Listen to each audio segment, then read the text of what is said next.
2025 এবং 26 শিক্ষাবর্ষে একাদশ শ্রেণীর প্রথম সেমিস্টারের যে পরীক্ষা সংক্রান্ত নিয়ে উচ্চ শিক্ষা সংসদ এক গুরুত্বপূর্ণ নোটিশ জারি করল এবং এই নতুন নির্দেশিকায় পরীক্ষার সময়সূচি, প্রশ্নপত্র প্রস্তুতি এবং মূল্যায়ন পদ্ধতি নিয়ে কি নতুন নতুন নিয়ম জানানো হলো তা কিন্তু আমি আজকের ভিডিওতে বলতে চলেছি।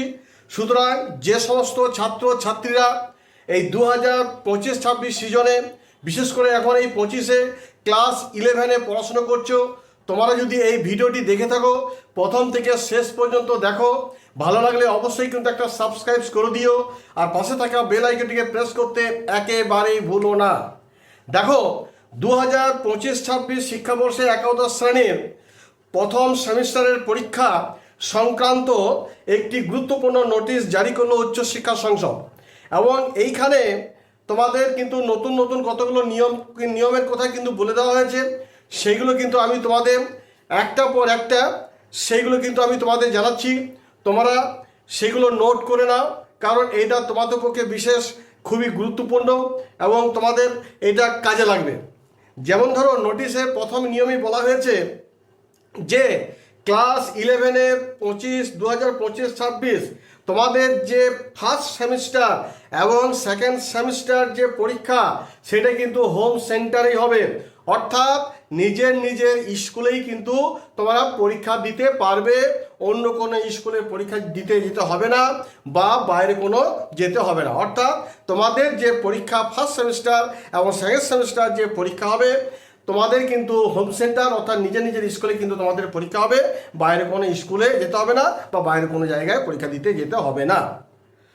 2 নম্বরে বলা হয়েছে, নিয়মে বলা হয়েছে যে স্কুলের যে প্রশ্নপত্র সেই প্রশ্নপত্র কিন্তু নিজে স্কুল কিন্তু সেটা তৈরি করবে এবং নিজের স্কুলের যে সাবজেক্টের স্যার আছেন তারাই কিন্তু সেই প্রশ্নপত্র তৈরি করবেন।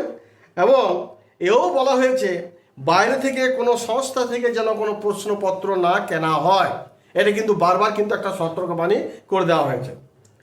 এবং 3 নম্বর যে নিয়মটি বলা হয়েছে সেটা হচ্ছে যে তোমাদের ফার্স্ট সেমিস্টার পরীক্ষা আগামী সেপ্টেম্বর মাসের মধ্যেই কিন্তু স্কুল কর্তৃপক্ষকে নিয়ে নিতে হবে।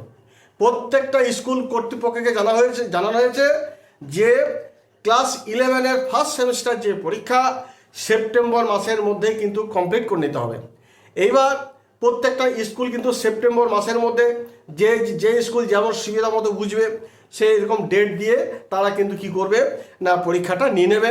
তাতে সেই স্কুলে আর্টস হোক, কমার্স হোক বা সায়েন্স হোক, যেই বিভাগে থাকুক না কেন, তারা কিন্তু নিজেদের ওই সেপ্টেম্বর মাসে একটা নির্দিষ্ট একটা ডেট করে তারা নিজে কিন্তু স্কুলে তারা পরীক্ষাটা সেপ্টেম্বর মাসের মধ্যে নিয়ে নিতে তাদেরকে বলা হয়েছে। এবং উচ্চশিক্ষা সংসদ থেকে এও বলা হয়েছে যেহেতু স্কুলই সমস্ত কিছু দেখাশোনা করবে, স্কুল থেকেই প্রশ্নপত্র তৈরি করা হবে, স্কুলের স্যারাই প্রশ্নপত্র তৈরি করবেন এবং স্কুলেই তো পরীক্ষা দিতে হবে, বাইরে কোনো জায়গায় যেতে হবে না গো। সেই জন্য 4 নম্বর যে পয়েন্টটা বলা হয়েছে সেটা হচ্ছে যে স্কুলেই কিন্তু যে তোমাদের রেজাল্ট যে মূল্যায়ন সেটা কিন্তু স্কুল কর্তৃপক্ষই কিন্তু সেটা ঠিক করে নেবে। এখানে কিন্তু শিক্ষা সংসদ উচ্চশিক্ষা সংসদে কিন্তু কোনো দায়িত্ব নেই। এখানে সমস্ত স্কুলকেই বলা হয়েছে তারা যেন নিজে স্কুলে তাদের স্টুডেন্টদের যে মূল্যায়ন সেই মূল্যায়নের যে ফলাফল তারা যেন নিজেরা করে নেয়। তাহলে তোমাদের ক্লাস 11-এর যে উচ্চশিক্ষা সংসদ থেকে যে নোটিশ জারি করা হয়েছিল মোটামুটি এইগুলোই বলা হয়েছে। যাই হোক, পরিশেষে বলবো, যদি আমার ভিডিওটি ভালো লেগে থাকে তাহলে অবশ্যই কিন্তু একটা লাইক করে দিও এবং এই ভিডিওটি অনেক তোমাদের বন্ধু বান্ধবদের যারা ক্লাস 11-এ পড়াশোনা করছে তাদেরকে মধ্যে শেয়ার করে দাও যে তোমাদের সেপ্টেম্বর মাসের মধ্যেই কিন্তু ফার্স্ট সেমিস্টার পরীক্ষা হচ্ছে, তোমাদের নিজের স্কুলে হোম সেন্টারের মধ্যে তোমাদের পরীক্ষা হবে এবং নিজের স্কুলের মধ্যে যে প্রশ্নপত্র তৈরি করা হবে, বিশিষ্ট যে সাবজেক্টের স্যার আছেন আর কি সেই স্যাররাই কিন্তু সে প্রশ্নপত্র তৈরি করবেন। এই কথা তোমরা এই ভিডিও মারফত কিন্তু নিজেদের বন্ধু বান্ধবের মধ্যে একটা শেয়ার করে দাও। যাই হোক, এই বলে আমি আপাতত ভিডিও শেষ করছি। তোমরা সকালে ভালো থাকো, ধন্যবাদ।